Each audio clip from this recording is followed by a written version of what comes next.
નમસ્કાર, all is well એજ્યુકેશનમાં આપનું સ્વાગત છે. હું રાજેશ ડાભી આપની સાથે. આજનો આપણો વિડીયો છે 18/1/2025 રોજ લેવાયેલ જવાહર નવોદય વિદ્યાલયનું પેપર સોલ્યુશન. અહીં પ્રશ્નપત્ર સી છે, જેનો આપણે ભાગ 1માં માનસિક યોગ્યતા કસોટીના 40 પ્રશ્નોનું સોલ્યુશન જોયું હતું. હવે આપણે ભાગ 2માં ગણિતના પ્રશ્નોનું સોલ્યુશન જોઈશું. વિભાગ 2 અંકગણિત કસોટી. હવે અંકગણિતની જે કસોટી છે તેમાં આપણે 41 થી 60 પ્રશ્નોનું સોલ્યુશન જોવાના છીએ. શક્ય બને ત્યાં આપણે ગણતરી કરતા જઈશું અને બાકી મૌખિક ગણતરી થોડી થોડી સમજતા જઈશું. લાંબો વિડીયો ન બને તે માટે આપણે શક્ય બને ત્યાં સુધી જવાબ ટીક કરતા જઈશું. પ્રશ્ન 41, ભાગના એક પ્રશ્નમાં જો ભાજક 51, ભાગફળ 16 અને શેષ ફળ 27 હોય તો ભાજ્ય બતાવો. અહીં જવાબ એ આવશે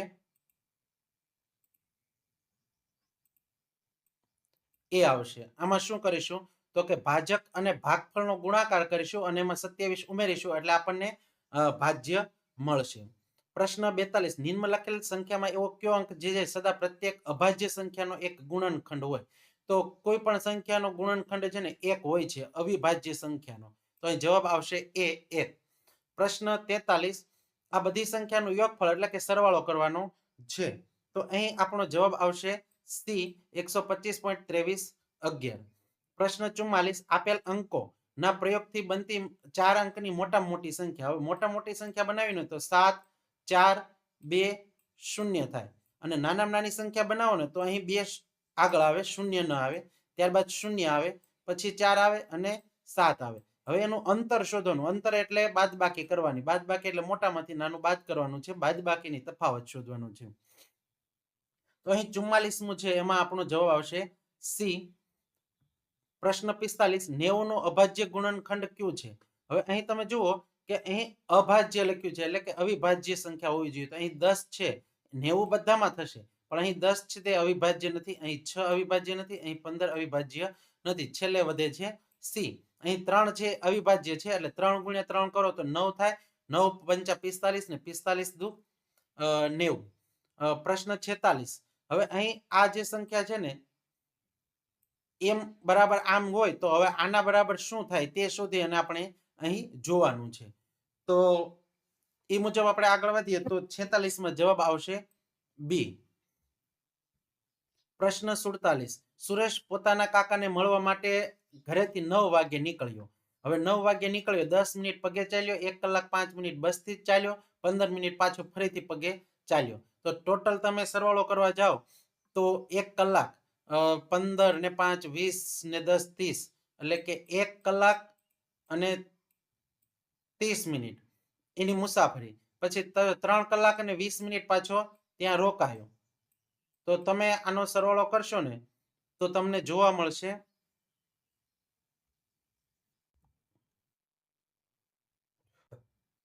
તો અહીં તમે જોશો તો 0, 5 અને 4 એટલે કે 4 કલાક અને 50 મિનિટ નું એનું ત્યાં રોકાણ થયું. સાંજે 3:30 વાગે પોતાના ઘરે પહોંચી ગયો. તો હવે તમે જુઓ તો 9 વાગે નીકળ્યો અને 4:50 કલાકનું ત્યાં રોકાવાનું ને મુસાફરી થઈ.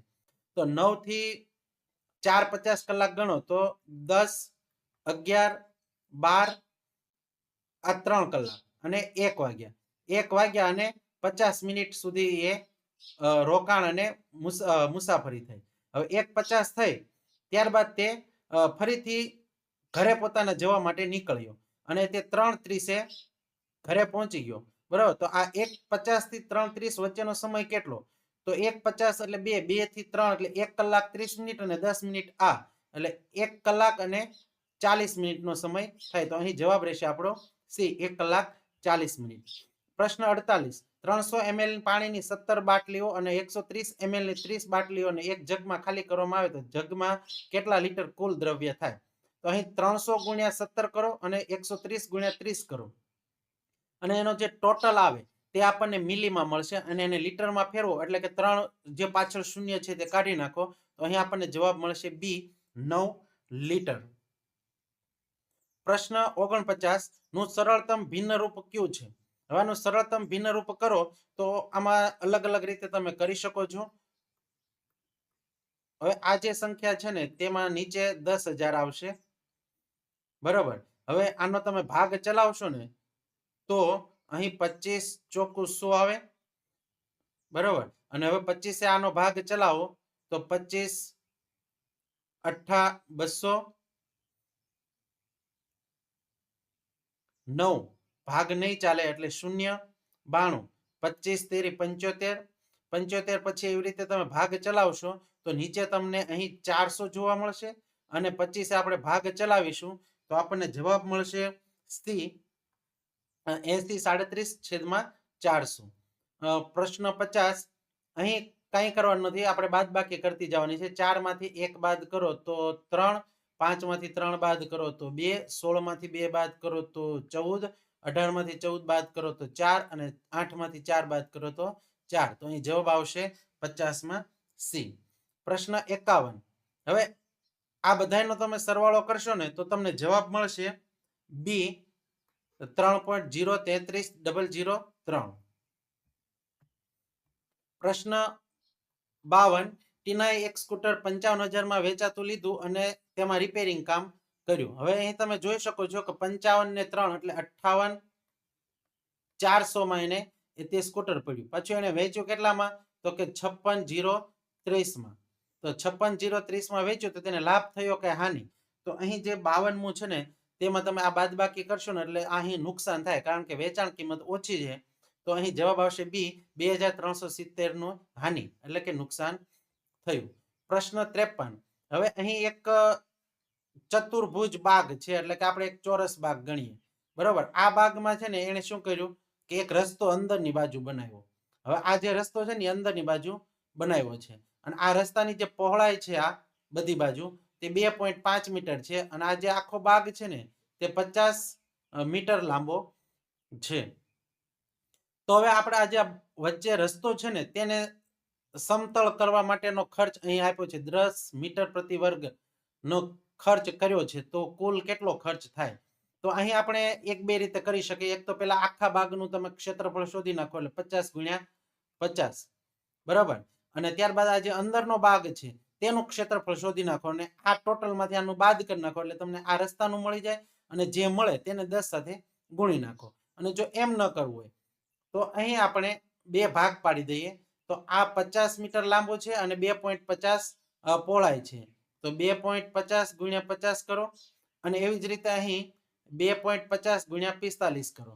હવે એ જે જવાબ આવે છે ને તેને તમે 10 વડે ગુણી નાખો. આ બેનો ક્ષેત્રફળ શોધો એનો સરવાળો કરો અને 10 વડે ગુણી નાખો તો તમને જવાબ મળશે બી 4,750 રૂપિયા. પ્રશ્ન 54. નિમ્નલિખિત ચતુષ્કોણ આકૃતિઓમાં કોનું ક્ષેત્રફળ કેટલું છે? કંઈ ન કરો, આ બધાનો ગુણાકાર કરી નાખો અને એનો ગુણાકાર કરશો ને તો જેનો વધારે જવાબ મળે ને એ જવાબ આપણો રહેશે. તો અહીં જવાબ આવશે બી. બી એટલે કે બી સમચતુષ્કોણ બી 196 વધારે છે. પ્રશ્ન 55. અહીં તમે જોઈ શકો છો કે નીચેની સંખ્યાને આપણે અવગણીએ તો અહીં 5 + 7 પ્રશ્ન 55 છે. 7 -3 + 9 - 1. હવે આ અને આનો સરવાળો કરીએ તો 9 ને 5 14, 14 ને 7 21, 21 માંથી 4 જાય તો 17, 17/22. તો અહીં જવાબ આપણો રહેશે 17/22 એટલે બી. પ્રશ્ન 56.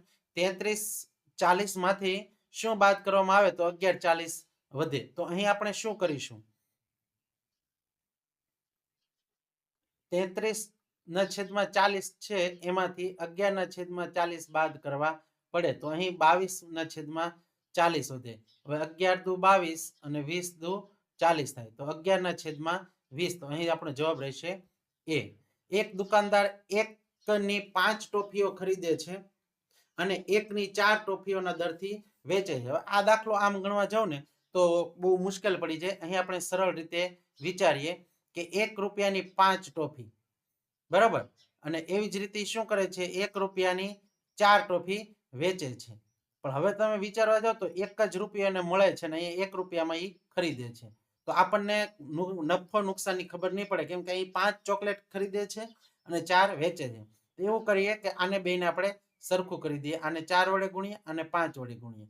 તો અહીંયા પણ આપણે 4 વડે ગુણવા પડે અને 5 વડે ગુણવા પડે. એટલે કે 4 રૂપિયામાં 20 ટોફી ખરીદી.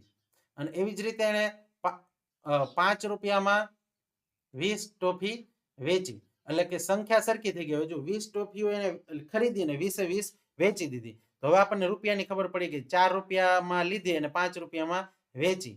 તો 1 રૂપિયો આપણને શું મળ્યો? નફો. 1 રૂપિયો નફો. કેટલી ટોફીએ? 20 ટોફીએ. બરોબર. હવે તમે વિચારો કે કેટલા રૂપિયાનો નફો લેવો છે? 125 રૂપિયાનો. તો આને તમે 125 વડે ગુણો તો અહીંયા પણ 125 વડે ગુણવા પડે. બરાબર. તો 125 રૂપિયા નફો થઈ ગયો. તો કેટલી ટોફી લેવી પડશે? તો 125 એટલે 250 અને 1 શૂન્ય. એટલે અહીંયા આપણને જવાબ મળશે ડી 2500 ટોફીઓ એને વેચવી પડશે.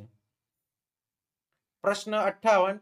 હવે અહીં એક આલેખ આપેલો છે. એમાં તમે ક્યુ અને આર નો સરવાળો કરો. એટલે કે આ બેનો સરવાળો કરો તો 6 + 10 16 થાય. અને પી અને એસ નો સરવાળો કરો તો 4 + 8 કરો તો 8 ને 4 12 થાય. તો વધુ સરળ કર્યા તો આમાંથી વધારે સરળ કોને કર્યા? તો તમે અહીં જોઈ શકો છો બંનેથી વધુ સરળ કેટલા પ્રશ્નો કર્યા. તો 16 માંથી 12 જાય તો અહીં જવાબ આવશે એ 4. પ્રશ્ન 59. સાંજે 6 વાગ્યે કલાક અને મિનિટની સોય વચ્ચે કેટલું કોણ હોય? કેટલો કોણ હશે? તો અહીં તમે જુઓ, આમાં આકૃતિ દોરીએ તો સાંજે 6 વાગે ને તો કલાક કાંટો 6 ઉપર હશે, કલાક કાંટો 6 ઉપર હશે અને મિનિટ કાંટો 12 ઉપર હશે. એટલે કે બંને કાંટા છે ને તે સામે સામે હશે. તો અહીં જવાબ આવશે સુરેખ કોણ, ડી. પ્રશ્ન 60. એક સાયકલના પૈડામાં 24 ધાતુના તાર છે. બરોબર. તો તારના વચ્ચે સંલગ્ન કોણ કેટલું? હવે આખું જે વર્તુળ હોય ને, પૈડું વર્તુળ આકારનું હોય, તો એનો કોણ કેટલો થાય? 360 થાય. બરોબર. હવે એમાં તાર કેટલા છે? 24. બરોબર. તો એને 24 વડે તમે ભાગાકાર કરો તો આપણને જવાબ મળશે બી 15 અંશનો ખૂણો બનશે. તો અહીં આપણું આ સોલ્યુશન, ગણિત વિભાગનું સોલ્યુશન અહીં પૂરું થાય છે. આપને જો આ વિડીયો પસંદ આવ્યો તો લાઈક કરો, શેર કરો, સબસ્ક્રાઇબ કરો અને બીજા મિત્રો સુધી પહોંચાડો, જેથી દરેક વ્યક્તિ અહીં સોલ્યુશન મેળવી શકે. અને સબસ્ક્રાઇબ કરવાનું, અમારી ચેનલને સબસ્ક્રાઇબ કરવાનું ભૂલતા નહીં. ધન્યવાદ.